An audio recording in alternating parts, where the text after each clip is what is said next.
Muy buenos días para todas y para todos. Muchas gracias por estar aquí presentes. Vamos a dar inicio a la charla del Dharma del día de hoy. Eh, para los que no lo saben, estamos celebrando una fiesta muy importante en la vida de las comunidades budistas, especialmente en el budismo Zen. Este período de celebración se conoce como el Rohatsu, que celebra el despertar del Buda.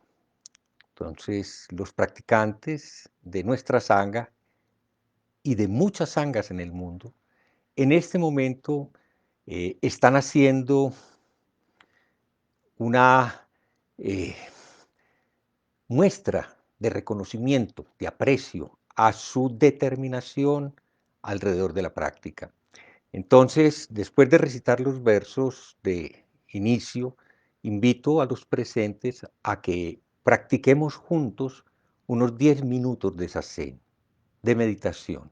En principio, para los que no están acostumbrados, pueden hacerlo sobre una silla, un taburete, lo que tengan en estos momentos como lugar de asiento, buscando una posición estable, eh, decimos nosotros equilibrada, bien balanceada, donde la columna esté recta, donde tengamos la posibilidad pues, de descargar las manos y apoyarlas sobre los muslos, ya sea en nuestro mudra tradicional, el mudra cósmico, o simplemente puestas en los muslos. Con los ojos entreabiertos, la mirada dirigida hacia el suelo y en principio tratando de estar presentes, abiertos a lo que suceda en este momento, sin elegir, sin rechazar. Esa es la esencia de nuestra práctica. Bueno, empiezo.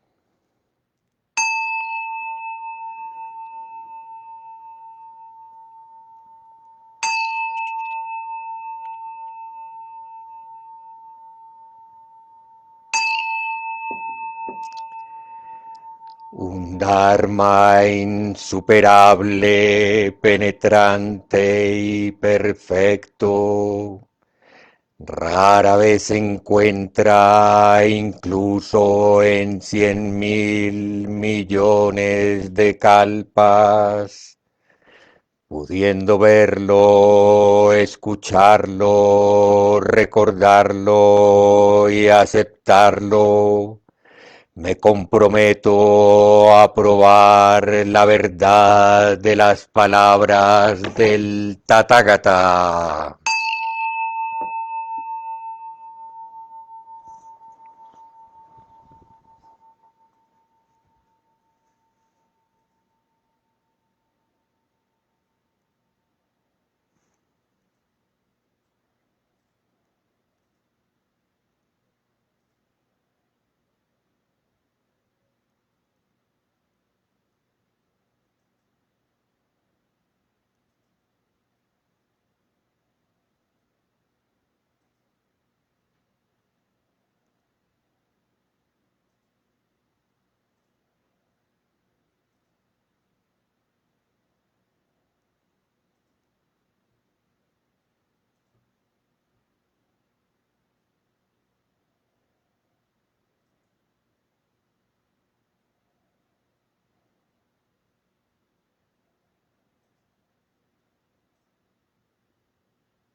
Buenos días, muchas gracias eh, a las personas que desde el comienzo me acompañaron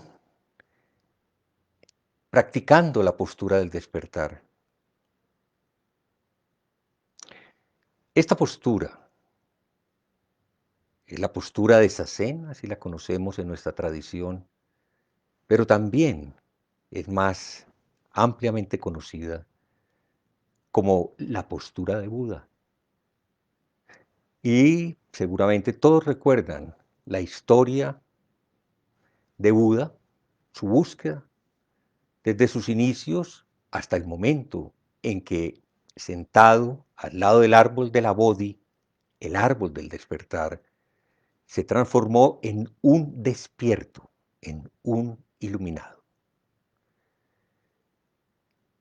Quiero recordar simplemente que lo habitual, es decir, que la esencia de su enseñanza se resume en lo que conocemos como las cuatro nobles verdades, y la mayoría de nosotros las recibimos al comienzo como si fueran, no sé, los dogmas, las verdades, pues, que identifican a los budistas. Pero yo creo que también vale la pena recordar que las cuatro nobles verdades expresan el camino del Buda, el camino que lo llevó al despertar. Y en cada uno de los cuatro enunciados está el corazón de su experiencia liberadora. La primera noble verdad, dukkha, habla de su reconocimiento como ser sensible de la presencia del sufrimiento en la vida de todos los seres. Y no era el único. No es que Buda, a diferencia de otras personas que existieran en su época o antes de su época, no hubiesen dado fe de el monto de sufrimiento individual y colectivo que la humanidad acumulaba y seguía acumulando en ese momento y no ha parado de acumular. Simplemente consideró que ser consciente de eso obligaba a ser consecuente. O nos quedamos impávidos, indiferentes, como si eso no fuera con nosotros, simplemente nos echamos un cuento, y cuentos hay muchísimos, y el asunto del sufrimiento pues no nos incumbe, o al menos no es tan importante. O se toma la decisión, como la tomó él, Siddhartha Gautama, y no solo él, muchas otras personas, hombres y mujeres en su época, también con seguridad lo asumieron así. Su camino, su búsqueda, a través de lo que en su época se le ofrecía, le permitió llegar a afirmar con certeza la segunda noble verdad, la causa del sufrimiento. Y parece muy simple. Sí, realmente su enunciado es fácil de entender. Para todos es lógico. La causa del sufrimiento es el aferramiento, el apego, las ansias, esa compulsión por atrapar y conseguir lo que consideramos que nos corresponde o nos hace felices o nos hace sentir bien. Esa capacidad de la mente de separar entre lo que quiere y lo que no quiere. Las ansias, tamna, la sed, dijo Buda que era la causa. Y eso fue el resultado del camino, de la búsqueda, de la investigación, de la práctica que él desarrolló. Las dos últimas nobles verdades enuncian la confianza. En el budismo no hablamos de fe, hablamos de confianza. La confianza que el Buda quiso compartir en que cualquier ser humano que consciente de la presencia de dukkha y capaz de investigar como él de dónde surge dukkha, de inmediato puede abandonar la creación de dukkha.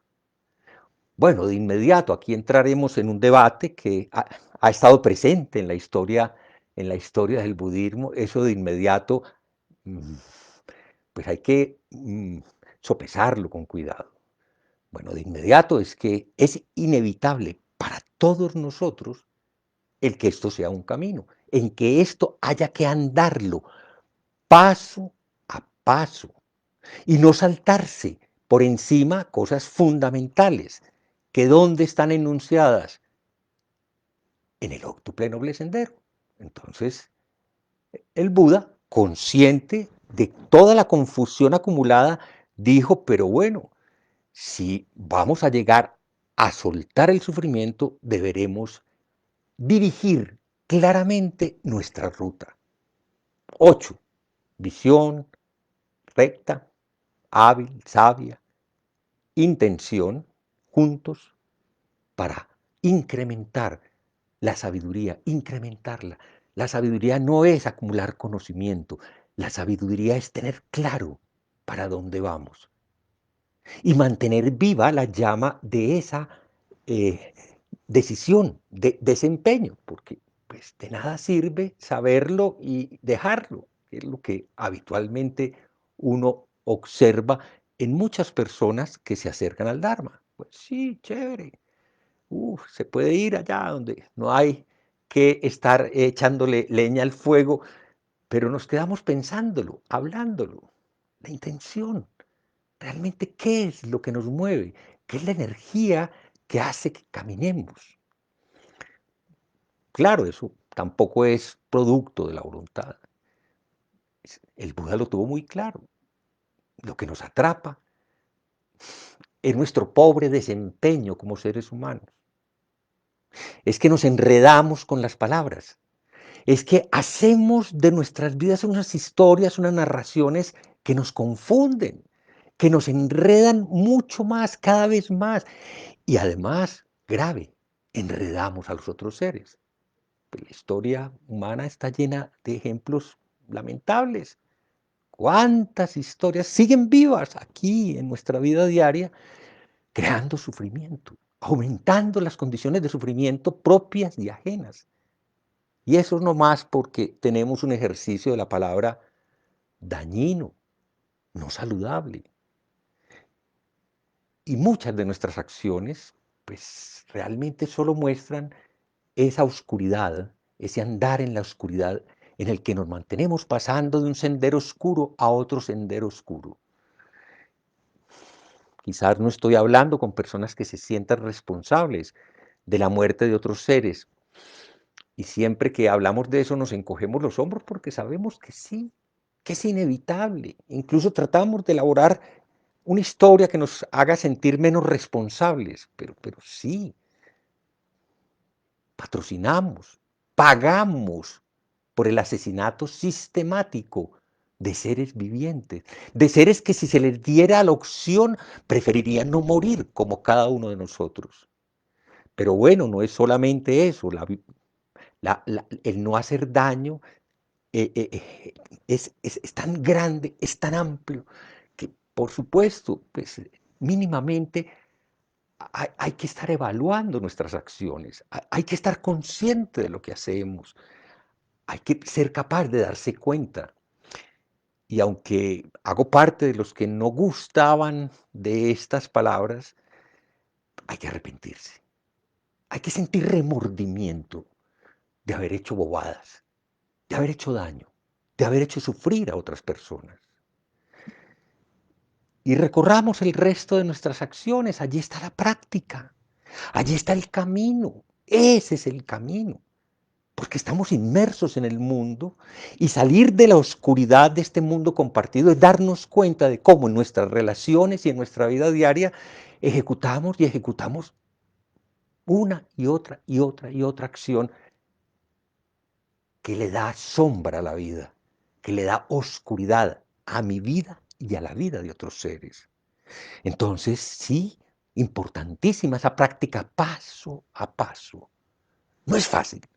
Lo reconozco, no es fácil. A mi edad soy consciente de la cantidad de bobadas en las que sigo enredado. Paso a paso. Paso a paso porque en una mano está nuestra capacidad de ver, de darnos cuenta.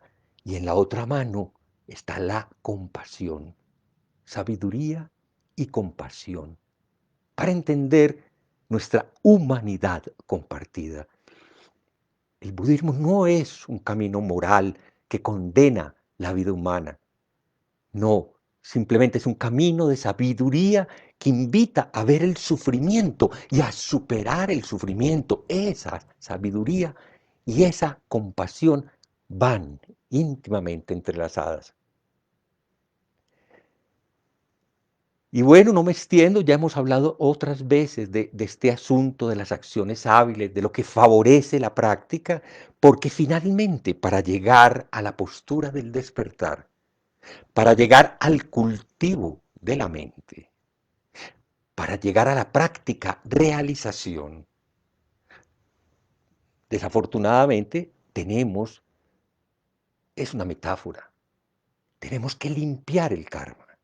Como si fuera ropa sucia. Sí, hay un trabajo humano, simple y bello, de coger la ropa sucia, bueno, en principio la propia, es difícil lavarla de los otros seres, y limpiarla. Nuestra práctica de ser conscientes de nuestra forma de relacionarnos, de nuestra vida ética o de nuestra vida en la ética, es lo que nos va a crear un ambiente, unas condiciones para poder descubrir el valor infinito de el simplemente sentarse, de la iluminación silenciosa que los ancestros de nuestra tradición han estado repitiendo desde hace 1500 años y 2600, pues en esta última charla en el periodo del Rohatsu, voy a hablar de lo que algunos de nuestros ancestros más queridos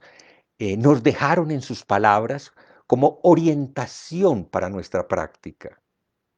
Sí, están todos los sutras, están todos los abhidharmas, los comentarios, todas las enseñanzas de muchos maestros anteriores a los que voy a mencionar, pero hoy quiero compartirles con una profunda convicción de su sencillez, de su soplo de aire cálido que impulsa nuestra práctica, palabras de maestros propios de la tradición Zen.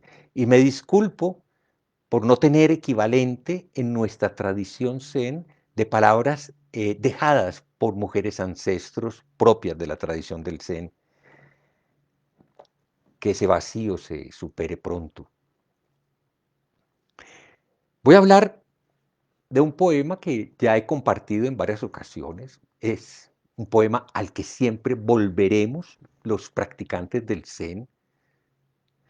Para muchos la historia del Zen es un poco vaga, misteriosa, parte de un fundador que para algunos incluso pudo no haber existido, el famoso Bodhidharma, un monje de un origen incierto, hindú, pero en sus iconografías no es tan claro que sea un hindú.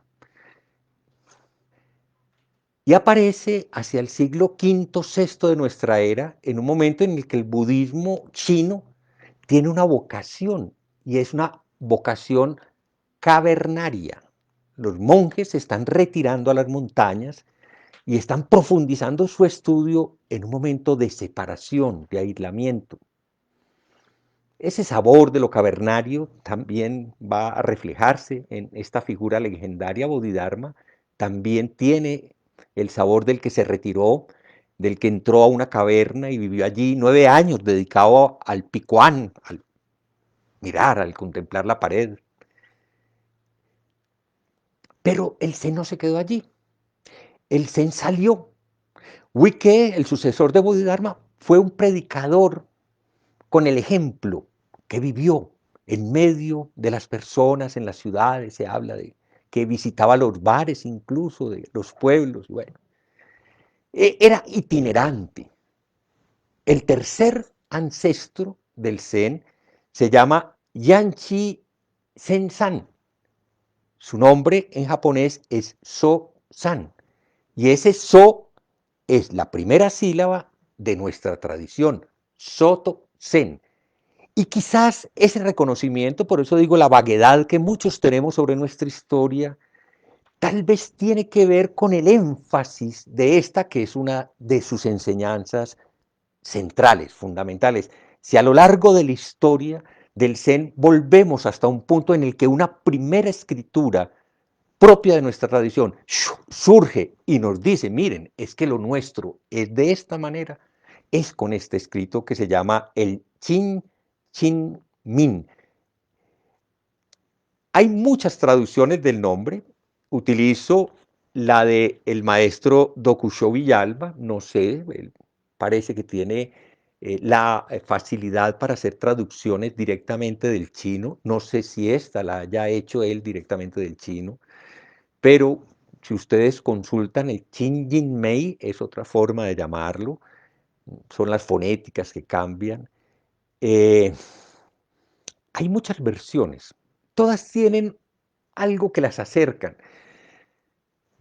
Pero para los que conocen, pues traducir del chino a las lenguas occidentales siempre será un problema, porque un ideograma da posibilidades de múltiples enunciados y eso se refleja en estas traducciones. De modo que yo he utilizado en otras ocasiones otras, hoy voy a leer fragmentos, no voy a leer todo, solo quiero coger el sabor de lo que el maestro So San o Zen San en el siglo VI, cuando el Zen está entrando en el famoso periodo Tan, la época Tan de la China, y se está volviendo significativo. Todavía no. Todavía en este momento el Zen no tiene incluso vida monacal. Los sucesores de Bodhidharma Huike se dispersaron. Había otro tipo de monasterios budistas en los cuales ellos también habitaban como Bodhidharma, pero es el quinto patriarca, entre el cuarto o ancestro, entre el cuarto y el quinto ancestro, corrijo que la palabra patriarca hemos decidido no seguir usándola, es que nace el monacato, la vida de monasterio Zen. Y el quinto ancestro, Hongren, el que es el maestro de Huineng, se dice que tenía más de 1000 monjes viviendo en el monasterio donde él enseñaba. Este es un hombre itinerante. Si mal no recuerdo, creo que él sufrió de lepra y se curó practicando Zazen. Bueno, no es un milagro. No sabría cómo llamarlo, pero por ahora, digámoslo, es un hecho significativo. Entonces, el canto al corazón de la confianza también ha sido el poema de la fe en la mente, pero miren que la palabra fe para muchos no es la que realmente corresponde, es la confianza en chin y corazón. En chino es chin, pero ese chin es al mismo tiempo mente, entonces es la confianza en nuestra propia mente-corazón, mente-corazón. Qué bonito que ellos en chino tengan cómo unir la actividad del pensamiento con la actividad sensible, emocional, que nosotros por razones metafóricas decidimos bajarla al corazón cuando en realidad está en el cerebro, en la parte media del cerebro, lo que se llama el sistema límbico. Pero bueno, mente, corazón, dice al comienzo el poema, la vía suprema es el noble sendero, el óctuple noble sendero, la vía del medio, el camino que lleva al despertar. La vía suprema, la que el Buda recorrió, no es difícil, solo que evita la atracción y el rechazo. Solo evita elegir o rechazar. Curioso, nada más difícil para el ser humano que dejar de elegir y rechazar. Que lo diga cada uno de los aquí presentes, si le es fácil mantener una actitud abierta, ecuánime ante las cosas que continuamente la vida nos está poniendo al frente.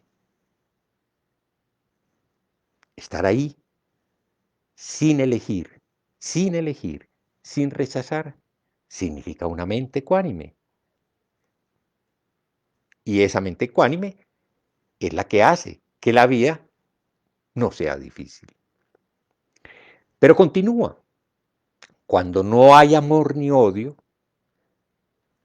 su naturaleza luminosa se manifiesta. Entonces, sí, el séptimo factor del despertar es la ecuanimidad. Cuando hay ecuanimidad, la naturaleza luminosa de la vía está plenamente manifiesta. Pero, si se crea la menor diferencia, un abismo separa el cielo y la tierra. Si la mente que discrimina trata de señalar algo, inmediatamente hay una caída. La luz se apaga. Para que se manifieste ante los ojos, no hay que situarse a favor ni en contra de nada. Entonces, el comienzo del Shinjin-mei es elocuente. La invitación es a no tomar partido, a no decir esto es bueno y esto es malo, a no decir yo quiero esto y rechazo aquello. Gran desafío, porque mire, lo sigues diciendo, la lucha entre el deseo y el rechazo enferma la mente corazón. Sí, ahí estamos. Es decir, las historias que nos conocemos de sobra, pues día a día, las historias de amor y desamor, las historias de la frustración, de lo que queríamos y no pudimos, o lo que teníamos y se nos dañó. Bueno, la cosecha es grande.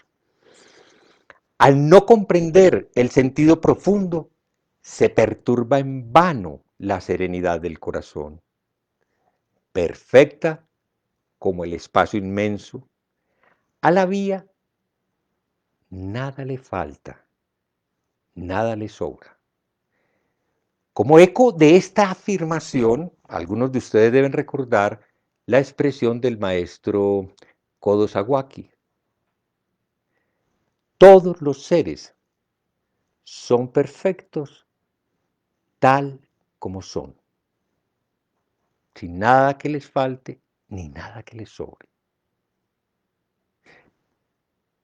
Todos los seres significan cada uno de ustedes, yo y todos los seres somos perfectos tal como somos en este instante. Eso es desafiante, eso tiene el sabor del Zen. Y para terminar, lo que les dije, no quiero leer todo el poema, que es demasiado largo tal vez porque quiero compartir de otras voces de nuestros ancestros. El poema en su parte final dice, continuando esta forma de hablar donde no hay ni uno ni dos. Y oigan cómo lo va a expresar de bellamente el maestro Senzan Ososan. El vacío radiante se ilumina a sí mismo, sin que el ser humano tenga que hacer ningún esfuerzo mental. Ver con claridad, ser parte de lo que se ilumina a sí mismo, no depende de la voluntad. De nada sirve el esfuerzo mental y ahorita volveremos sobre eso oyendo las palabras del maestro Dogen. El sabio mora en el no pensamiento, ya que ni el conocimiento ni los sentimientos humanos pueden sondear esta verdad contundente. Ni siquiera hablar de amor o decir que el amor lo es todo nos da la garantía de sondear la profundidad del despertar. Es cuando se sueltan pensamientos y sentimientos que esa luz por sí sola se manifiesta. En la realidad, tal y como es, no hay ni yo ni otro. Para vivir instantáneamente en armonía con ello, lo único que se puede decir es no dos. No dos. Ni uno ni dos. En la no dualidad, todo es lo mismo. No hay nada que no esté incluido en ella. Todos los sabios del mundo viven de acuerdo a esta verdad ancestral. Esta verdad ancestral no viene ni va. En ella, un instante equivale a 10.000 años. Ni existencia, ni no existencia. Por todas partes, delante de los ojos. No hay que buscarla en otra parte. Está siempre aquí, delante de los ojos. Es esta, y no otra. Esta, y no otra.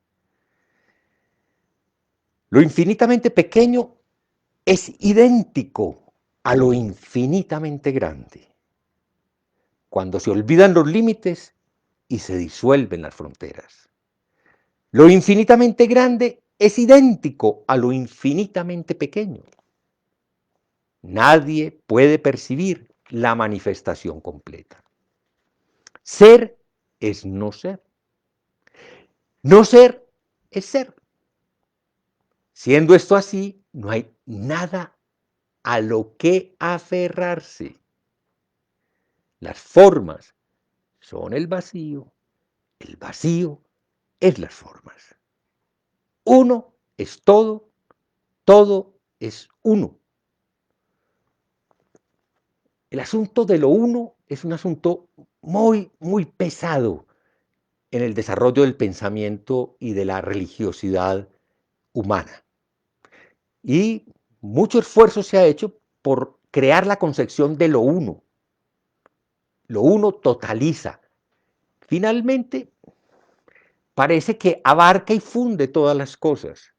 Sin embargo, al mismo tiempo, es una visión que limita. Porque obliga a tener una idea de lo que es uno. Porque el límite es justamente la forma en que se enuncia. El maestro Thich Nhat Hanh, que ya con seguridad muchos de ustedes lo han escuchado, dice que el vacío es todo menos yo.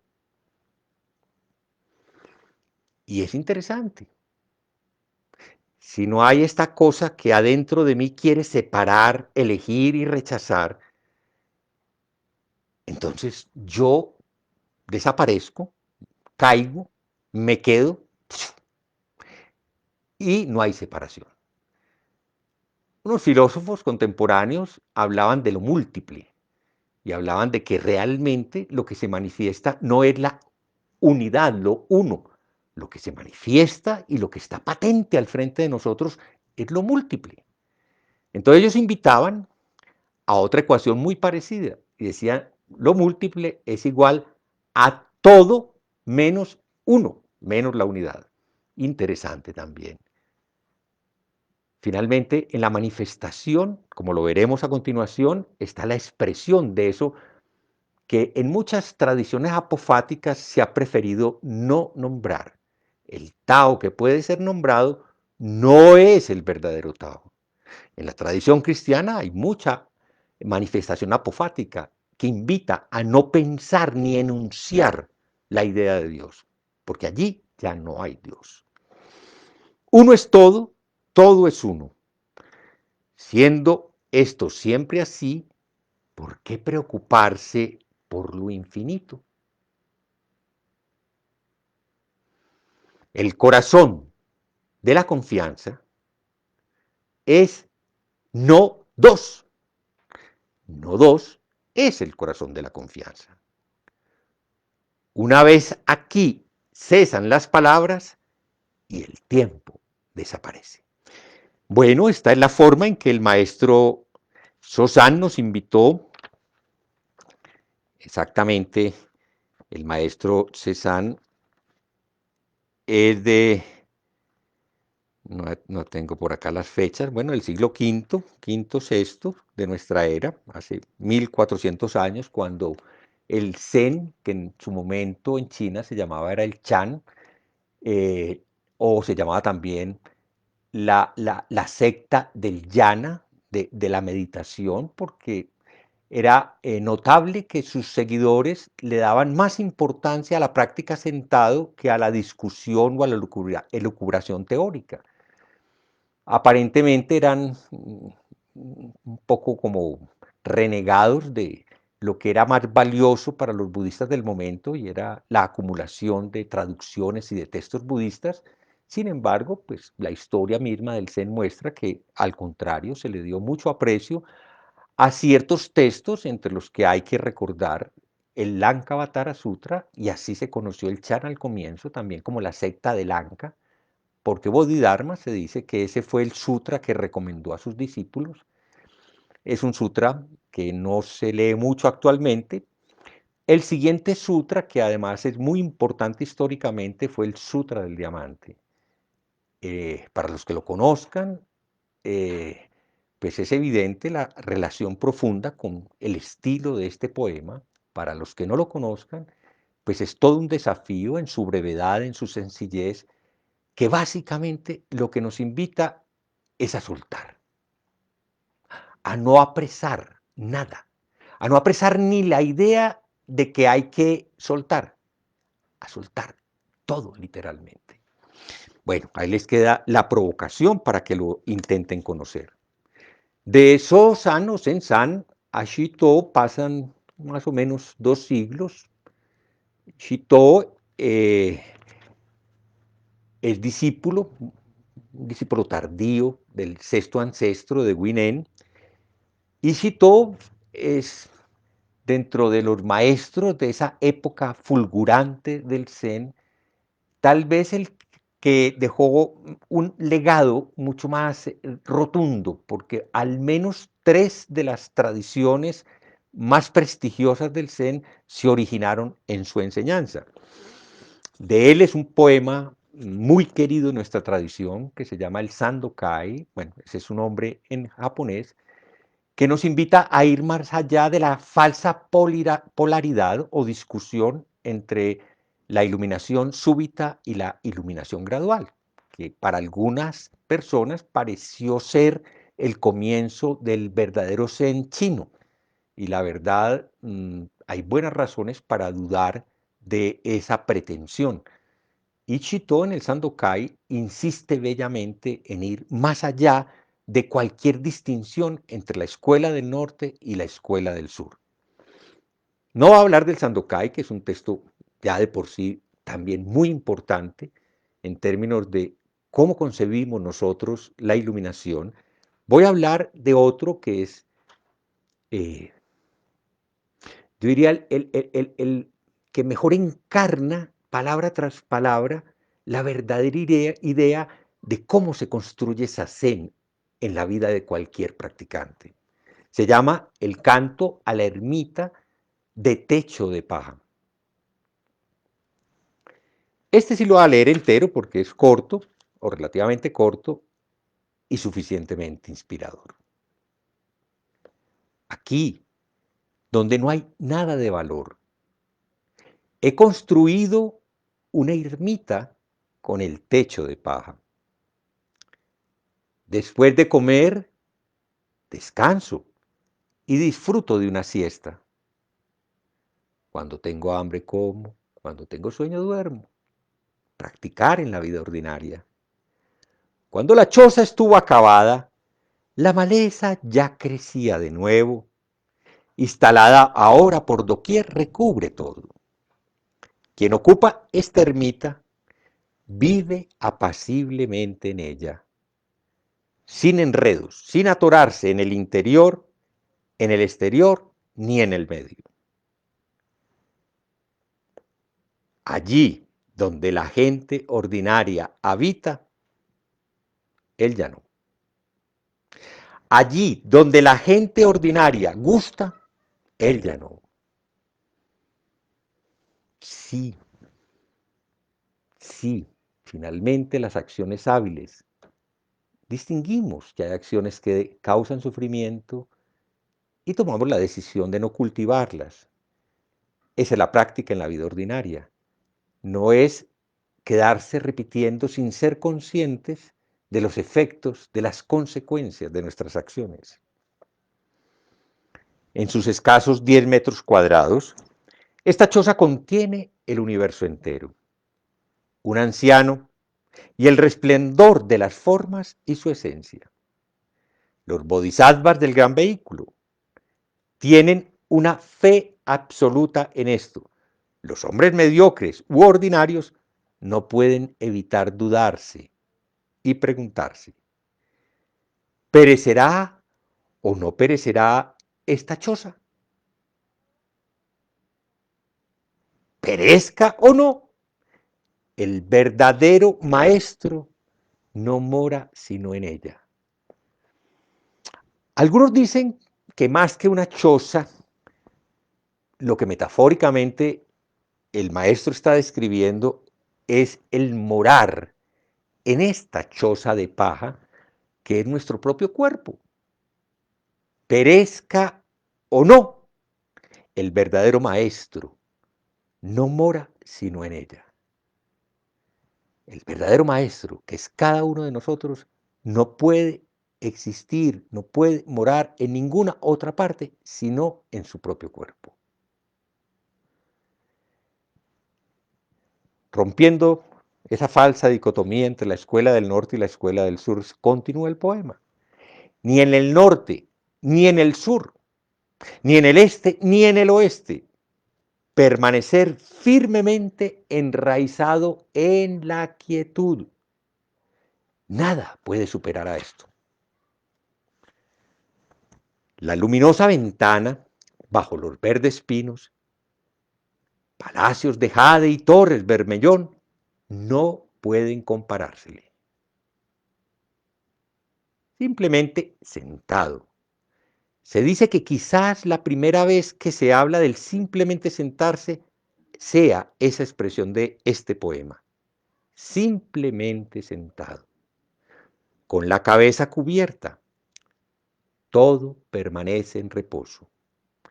Así, este monje de montaña no comprende nada de nada. Viviendo aquí donde está, ya no se afana por liberarse. ¿Quién se enorgullecería de disponer asientos para atraer visitantes? Dirigir la luz hacia el interior, luego devolverla simplemente hacia el exterior. Vasta e inconcebible, la fuente de todo ello no puede ser poseída ni evitada, ni agarrar ni rechazar. Conoced a los maestros de antaño, haceos íntimos con su enseñanza. Atad manojos de paja para hacer una choza y no deseéis abandonarla jamás. Soltad completamente y dejad pasar los siglos. Abrid vuestras manos y caminad inocentes. Las miles de palabras y la infinidad de interpretaciones son sólo para que os liberéis de vuestras trabas. Si deseáis conocer al inmortal que vive en la choza, aquí y ahora, no os apartéis de este saco de piel. El inmortal que vive en esta choza, aquí en este saco de piel. ¡Wow!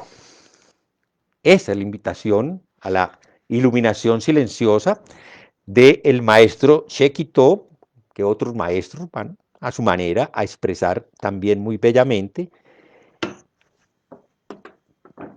Para continuar, quiero compartirles también un texto que muchos de ustedes con seguridad lo conocen, lo han leído, lo han disfrutado, se han sentido vivamente estimulados, pero bueno, como parte de este camino que recorremos, como seguimos pasando de sendero oscuro en sendero oscuro, bueno, volver a leerlo es recuperar esa chispa de luz que nos recuerda cuál es el verdadero sentido de nuestra vida. El Fukasa Senji fue escrito por el maestro Dogen tan pronto regresó de China, es decir, a la edad muy joven, de 27 años, escribe un texto que refleja su iluminación, su comprensión profunda y el haberse convertido en un maestro. A él se le dio el chivo, la transmisión formal se la dio su maestro, y no cabe la menor duda de que, a pesar de ser un hombre tan joven, logró una comprensión profundísima, completa, difícil de cuestionar, de las enseñanzas y de la práctica de nuestra tradición. Fukasa Senji se ha traducido como recomendaciones para la práctica del Zen. Voy a leer solamente como el marco filosófico. No voy a leer los detalles que él elocuentemente describe acá. Empieza diciendo, poco como haciendo eco al Shinjin Mei, la vía es completa y universal. ¿Cómo podría depender de la práctica y la realización? El vehículo de la realidad está en el propio sí. No es algo que esté afuera. ¿Para qué malgastar esfuerzos intentando alcanzarlo? La gran mente está libre de polvo. ¿Por qué creer que existe un medio de desempolvarla? La vía nunca está separada de donde estamos ahora. ¿Por qué ir aquí y allá para practicar? Perdón. Pero si manifiestas la menor preferencia o antipatía, tu espíritu se pierde en la confusión. Exactamente el corazón del inicio del Shinjin Mei. Si estás orgulloso de tu entendimiento, ilusionándote sobre tu propio despertar, viendo a medias la sabiduría que penetra en todas las cosas, haciendo nacer el deseo de escalar al mismo cielo. Tan bonito. Eso no es más que vagabundear al borde del camino del Buda. ¡Wow! Es aquí, es aquí. Considera a Sakyamuni Buda, que se sentó 6 años bajo el árbol de la Bodhi, a Bodhidharma 9 años en su caverna. Hasta hoy puedes ver las huellas de sus prácticas. ¿Cómo puede la gente hoy dejar de practicar? Deja de correr detrás de las palabras. Lo peor que nos ocurre a los seguidores del Dharma por mucho tiempo es que nos sentimos satisfechos con lo que captamos en las palabras. Y muchos se toman mucho tiempo en saber que eso no cobra sentido sino sentándose, practicando. Aprende a girar la luz hacia tu interior para iluminar tu propia naturaleza. Deja caer, suelta, cuerpo y mente, y tu rostro original aparecerá. Es el anciano, el viejo maestro que habita en este saco de piel maloliente, como decía Kodo Sawaki. Si deseas alcanzar el Zen, practícalo ahora, ya, en este momento. Esa es la invitación que continúa. Zazen no es aprendizaje paso a paso de una forma de meditación. Es cada sentada la verdad de la paz y la felicidad del nirvana. La práctica realización de la vía sin obstáculos. Por eso poco importa ser inteligente o estúpido, superior o inferior. El concentrarse con todo el corazón, eso es la verdadera práctica de la vida. La práctica en la vida diaria es la realización de la vida. Sentarse en Zazen es expresar la realización de todos los Budas. Cuando se abre el chin, esa confianza en la propia mente, corazón, no hay ninguna acción en la vida diaria que se pueda hacer desde las condiciones de las sendas oscuras. Budas y patriarcas siempre han reverenciado el sentarse inmóvil con un compromiso total. ¿Por qué abandonar tu lugar de práctica y errar por otros países? Un solo paso en falso y te apartas de la vía trazada claramente delante de ti. El camino que tenemos que seguir siempre está bajo nuestros pies. Ya que naciste con forma humana, no pierdas el tiempo. ¿Para qué perseguir placeres fugaces que son meras chispas? Tu cuerpo es como una gota de rocío sobre una brizna de hierba. Tu vida es como el resplandor de un relámpago. Honorable practicante, después de mucho tantear al elefante en la oscuridad, no temas ahora al verdadero dragón. Entrégate a la vía que indica la realidad sin rodeos. Respeta al ser realizado, que ya no busca nada más afuera. Ese ser realizado, respétalo, ese que está dentro de cada uno de nosotros. Bueno, el maestro Dogen, sin lugar a dudas, el, el maestro por excelencia de nuestra tradición, somos Soto Zen, él es el padre de todo lo que en el Zen Soto se viene ofreciendo desde hace 800 años, a partir de su enseñanza y de su luminosa forma de abrirnos. Para terminar esta charlita les quiero compartir un último poema, es una canción escrita por un maestro que se llamaba Hakuin. Hakuin fue maestro Rinzai, vivió en el siglo XVII en Japón. Y indudablemente su obra artística y poética y pictórica es sorprendente. Eh, bueno, no es muy conocido por los seguidores del Soto Zen, bueno, no por los nuevos, quizás los que han gustado y han disfrutado de lecturas se lo hayan encontrado muchas veces. Bastante genial, muchas historias sorprendentes y muy sorprendente que haga un canto como este recomendando la práctica de Zazen, la postura del despertar. Que quede entonces este poema como el sello final de esta charla, diciéndole a todos los presentes, no duden en que el camino se hace sentándose. Todos los seres por naturaleza son Budas, así como el agua y el hielo.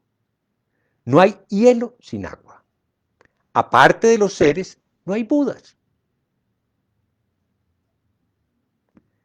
Sin saber qué tan cerca está la verdad, la buscamos lejos. Qué lástima. Somos como el que en medio del agua clama desesperadamente de sed. Somos como el hijo del hombre rico que vagaba entre los pobres.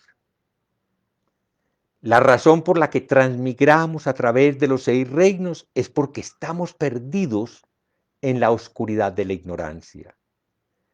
Penetrando cada vez más por los caminos de la oscuridad, ¿cómo vamos a liberarnos del nacimiento y la muerte? En cuanto a la práctica de Zazen, no hay palabras para alabarla plenamente. Los 6 paramitas, la generosidad, el observar los preceptos y todas las otras buenas acciones, como invocar el nombre de Buda, el arrepentimiento, el entrenamiento espiritual, todas finalmente regresan a la práctica de Zazen. Incluso aquellos que se han sentado en Zazen solo una vez, verán borrado el mal karma. En ninguna parte encontrarán caminos malvados y la tierra pura ya no estará lejos. Si al escuchar, así solo sea una vez con el corazón abierto esta verdad, la alabamos y la abrazamos con gusto, ¿cuánto más entonces si al reflexionar dentro de nosotros mismos realizamos directamente la autonaturaleza, la naturaleza de Buda, comprobando la verdad de que la autonaturaleza es no naturaleza? Habremos ido mucho más allá de la especulación ociosa. De ese modo se abre la puerta de la unidad de causa y efecto. Y ni dos, ni tres, en línea recta, corre el camino. ni dos, ni tres. Al realizar la forma de la no forma, como forma, no se dejen enredar por las palabras. La forma del vacío en la forma. Los fenómenos son vacíos, pero nosotros no despreciamos las formas, no las negamos. Eso es realizar la forma de la no forma como forma, ya sea yendo o volviendo. No podemos estar en ningún otro lugar. Al realizar el pensamiento del no pensamiento, Hishirio, como pensamiento, y no rechazamos el pensamiento porque sabemos que es no pensamiento, que es un fenómeno de la vacuidad, por eso lo aceptamos como pensamiento. Ya sea cantando o bailando, somos labor del Dharma. Qué vasto y ancho es el cielo despejado del Samadhi. Qué brillante y clara la perfecta luz de la luna de la sabiduría cuádruple, de las cuatro nobles verdades. En este momento, ¿qué más necesitamos? A medida que se nos revela la eterna tranquilidad de la verdad, este mismo lugar es la tierra de los lotos y este mismo cuerpo es el cuerpo del Buda. Gracias a todos los Budas, a todos los Bodhisattvas que nos inspiran, a todos nuestros maestros y maestras ancestros que iluminan nuestro camino con sus actos y sus palabras, a cada uno de nosotros que puede descubrir la naturaleza de Buda en su propio cuerpo, en su propio saco de piel maloliente. Muchas gracias. Ahora, si tienen alguna pregunta, con mucho gusto eh, trataré de responderla.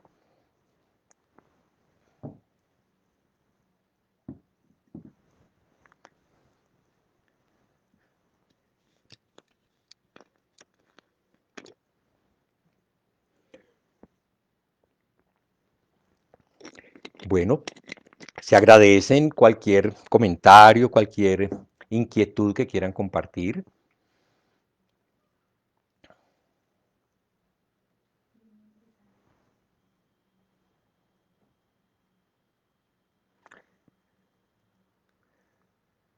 De todas maneras, muchas gracias. Veo nombres conocidos, a Lucía, a María, a Luz Mejía, a Gloria Susana, a Humberto, a Luz Elena, a Sandra Milena, a Milena Marín, a David Quevedo, a Alexis, a José Díaz, a Lili Pérez, a Pati Mesa, muchas gracias, a Chedo María, bueno, a todos, a los que se manifestaron, y a Iván, que estaba también por allí conectado, muchas gracias. El saco todo lo contiene.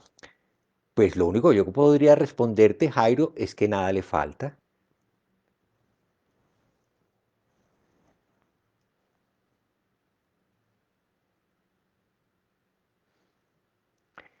Nada le falta y nada le sobra. Solo la mente que elige podrá decir que le falta o que le sobra. Cuando cesa la actividad de la mente que discrimina, ¿qué hace falta? ¿Qué tenemos que dejar? Realmente ese es el meollo. Es decir, es tan sencillo como eso, pero la práctica es lo único que permite llegar a eso. Solo el entrenamiento de simplemente sentarse nos va a permitir ver con claridad eso. No es un juego de palabras. Yo creo que el peligro de todas estas enseñanzas es que cuando se sacan del contexto, y ojo, el contexto de esta enseñanza es que podemos sentarnos, que podemos permitir que nuestra mente agitada, habitualmente agitada por pensamientos y emociones, deje de estar perdida en el juego de sus preferencias. Eso fue realmente el meollo de lo que les quise compartir. Entonces allí es donde tal vez, pues sí, puedo decir, nada falta, nada sobra. repitiendo palabras que creo que son contundentes. Pero bueno, la forma de la no forma y la forma entendida. Efectivamente, Julio, cuando Julio leas el Sutra del Diamante, te darás cuenta lo difícil que ha sido siempre no traducir, decir en palabras el verdadero acto de desprendimiento. No es negar la existencia de las formas. Eso sería un error, eso sería nihilismo. El Buda fue contundente en rechazar una postura nihilista que ya existía en su época. Pero también era insistente y contundente en rechazar los eternalismos, en decir que las cosas existen y permanecen, o que existen esencias de las cosas. Lo que nuestra práctica nos invita es abrirnos al vacío, a la no forma. En el vacío no hay formas. Pero si nos quedamos allí, nos perdemos. Si nos quedamos allí, eso todavía es ilusión. Eso es lo que nos dice, porque a continuación nos damos cuenta de que las formas que son transitorias surgen del vacío. Instante tras instante aparecen formas y desaparecen formas. Por eso hacemos, entre comillas, ese esfuerzo complejo de explicarlo de esa manera. Pero no te enredes con las palabras. Yo creo que todos lo sentimos. Llevamos, en mi caso, ya 6 décadas de existencia viendo formas que desaparecen. Es decir, que se vuelven no formas. Y nuevamente formas y no formas. Es ahí, en esa dinámica de la existencia, donde afirmamos la impermanencia y donde afirmamos la no sustancialidad, el no yo. sería, ¿el arrepentimiento conlleva la culpa o es solo el reconocimiento del error? Bueno, la palabra culpa es una palabra que tiene rudeza, es una palabra ruda, es una palabra de la que desgraciadamente la mayoría de nosotros somos víctimas porque la pregunta por la culpa se nos entregó casi que como un legado atormentador. Y yo recuerdo la primera vez que como niño hice una reflexión ingenua pero profunda sobre la culpa y era el día que tuve un accidente grave, me fracturé un brazo. eh, en medio del dolor que eso me ocasionaba, yo alcancé a hacer un reproche a una historia que se me había revelado y era la culpa del pecado original. Entonces yo decía, pero si Adán y Eva no hubieran pecado, seguramente yo no me hubiera quebrado el brazo y no me dolería tanto. Sí, detrás de esas historias donde hay una vergüenza, una ofensa, yo creo que se montó un control, una necesidad de controlar el comportamiento de los seres humanos. Entonces, el arrepentimiento del que se habla en el budismo no es el de la culpa. Se puede sentir culpa, es que es inevitable. Si yo te pego sin razón y te hago daño, pero fue en un acto, digamos, de pérdida de control, pues porque estaba con una rabia tonta, pues como todas las rabias, pero no la controlé, lo más probable es que cuando vea la consecuencia de mi acto, sienta culpa. No, no quise hacerte eso, será lo primero que digo, y me siento muy mal por habértelo hecho.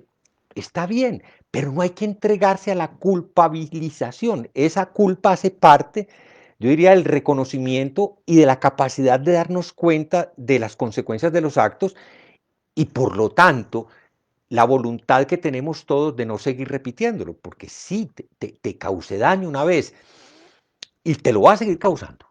Voy a justificar que como yo soy así, puedo seguir repitiendo, cada que me dé rabia te voy a pegar.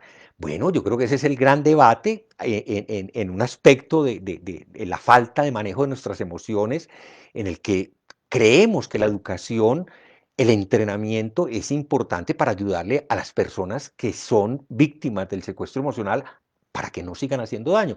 Y pongo ese como un ejemplo muy sencillo, porque pues somos conscientes de las consecuencias gravísimas del feminicidio, del infanticidio, de padres que matan a sus hijos arrastrados por la rabia de quererlos castigar y se les va la mano y lo matan, pues porque eso es obviamente, o sea, algo muy fuerte en ciertos seres humanos. Entonces sí, yo pondría la culpa bajita como un sentimiento que compartimos culturalmente y al arrepentimiento y remordimiento como un trabajo moral de reconocimiento, sobre todo de la magnitud de ciertos actos que fueron muy dañinos.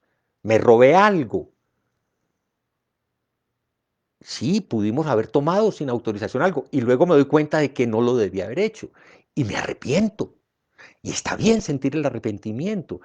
Y a continuación deberé hacer algo para compensar mi falta en términos de reparación. Esa es la historia de nuestro país. Pues, por Dios, ¿cómo vamos a hacer para superar este trauma de la violencia acumulada, que no es solamente la de los últimos 60 años, esto es demasiado larga, para poder soltarlo? Yo creo que sí tenemos que reconocer el valor en primera instancia del proceso del arrepentimiento, del reconocer la culpa. Sí, yo maté a esa persona obedeciendo órdenes o porque yo creía firmemente, entonces, y soy capaz de reconocerlo. Y nosotros y todos somos capaces de oír su historia y de ver su arrepentimiento y de partir de la idea de que esa persona no va a volver a repetir ese acto y que además lo demuestra, no sé, con gestos claros de acompañar a las víctimas. Pues eso es un poco como el diálogo que el país debería estar feliz de estar haciendo, pero que bueno, parece que hay gente que no lo quiere hacer. Yo creo que sí, que en esa parte sí dejemos la culpa chiquita, quitémosle un poco toda esa cosa oscura que nos trajo la moral judeocristiana y veámosla como un elemento que, pues, que es natural en el momento en que yo reconozco la gravedad de mi falta. Eso sí me parece importante. Gracias, Lili.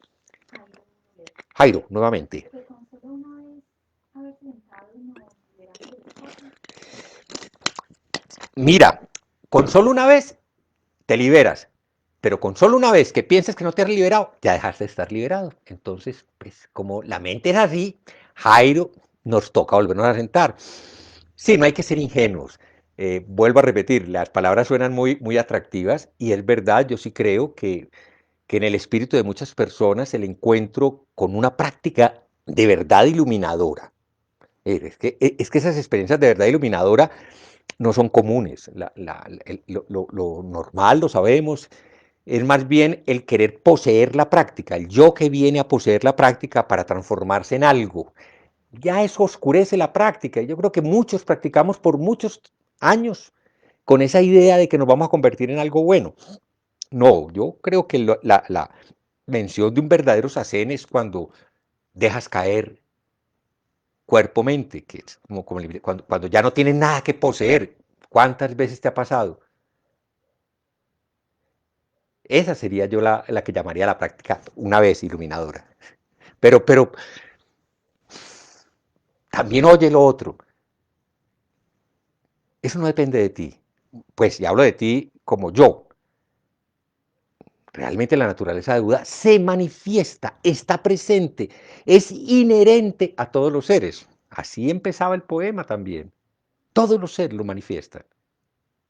Entonces, una sola vez que te sientes y lo percibas, claro, das fe de que eso siempre ha estado ahí y que simplemente tú, por la actividad de tu mente, te quedas como afuerita, como aparte. Y eso es lo que hacemos todos. Sí, pero es que, sí, claro, inmediatamente aparece la mente discriminadora, ya se oscurece el, el, el efecto del descubrimiento de esa luz manifiesta. Ahí vamos, es decir largo el camino, pues es un decir, sí, largo, corto, no sé, no sé. El hecho es que en algún momento tú te sientas y sabes que nunca habías empezado a caminar, que siempre has estado en el mismo lugar.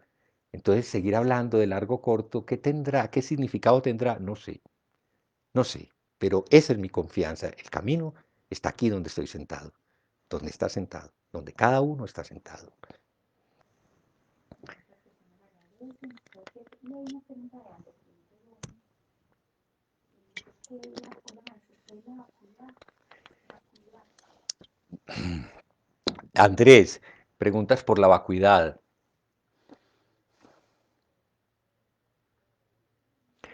¿Cómo responder de una manera que no te permita volver la vacuidad un objeto aprehensible? En principio, es más fácil responder de una manera negativa, diciéndote es justo aquello que no puede ser aprehendido por la mente.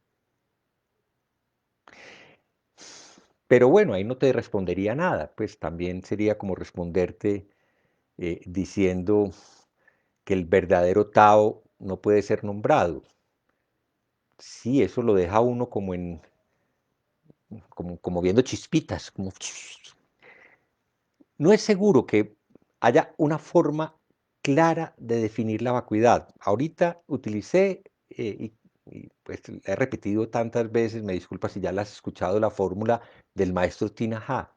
Vacío o vacuidad, que son desde el punto de vista práctico para mí sinónimos. Eh,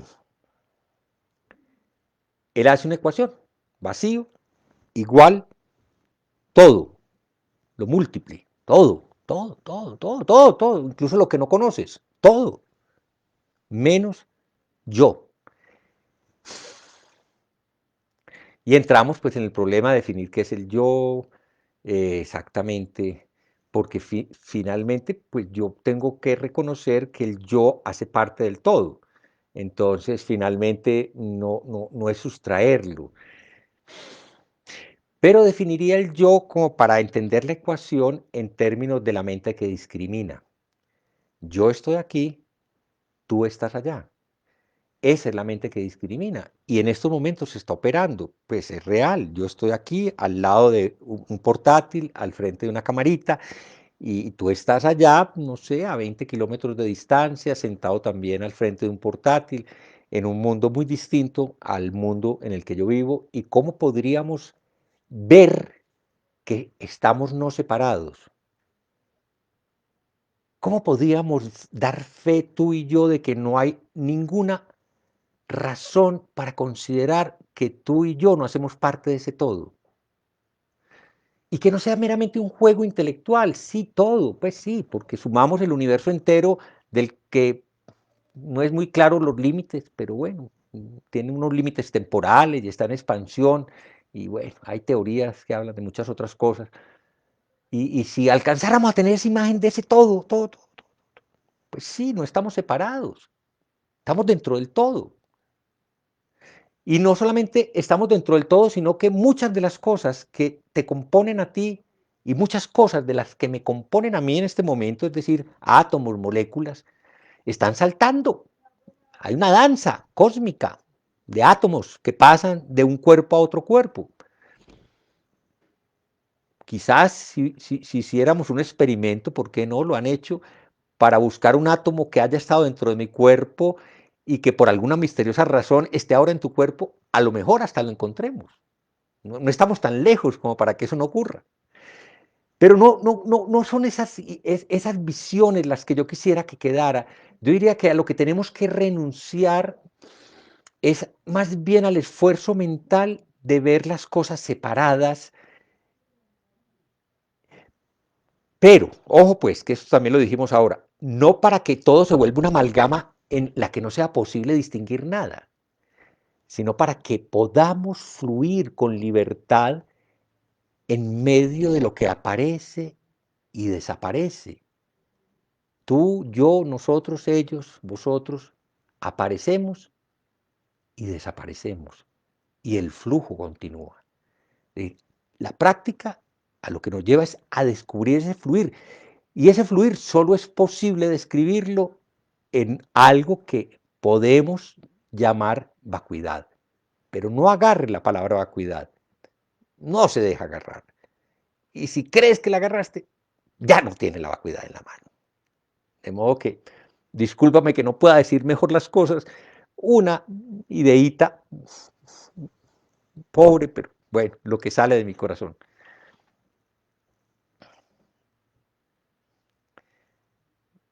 No hay nada más. Bueno, gratitud con todos, con todas, Lili, con todos los que nos acompañaron. Podemos realmente terminar. Voy a recitar los versos de despedida. Los invito en 8 días. Vamos a hacer el lanzamiento de una campaña muy importante para nosotros. Vamos a presentar ya oficialmente la propuesta de la membresía, es decir, la oportunidad de que cualquier persona que lo desee, practicante o no practicante, pueda ayudarnos a la sostenibilidad de la fundación. Pues obvio que este traumatismo de la pandemia nos obligó a buscar alternativas y estamos muy agradecidos por el apoyo que hemos encontrado en tantas personas, pero vemos obviamente con preocupación lo que va a seguir sucediendo el año entrante y creemos pues, ¿no?, que podemos construir entre todos, con el compromiso y el apoyo de todos, pues una comunidad que pueda crecer y que pueda acoger, como lo está haciendo en estos momentos, muchas búsquedas y muchos seres humanos con un compromiso muy serio en la práctica. Entonces va a ser la última charla del Dharma de este año, del 2020. Pronto estaremos ofreciendo nuestra programación, de modo que esperamos pues que el próximo domingo nos acompañen. Esa charla va a ser una conversación con nuestra nueva presidente de la Junta Directiva, Adiela Trejos, que pues hasta el momento no es muy reconocida por todos como lo que significa como la presidente de la Junta Directiva. Bueno, muchas gracias. Entonces voy a recitar los versos de despedida.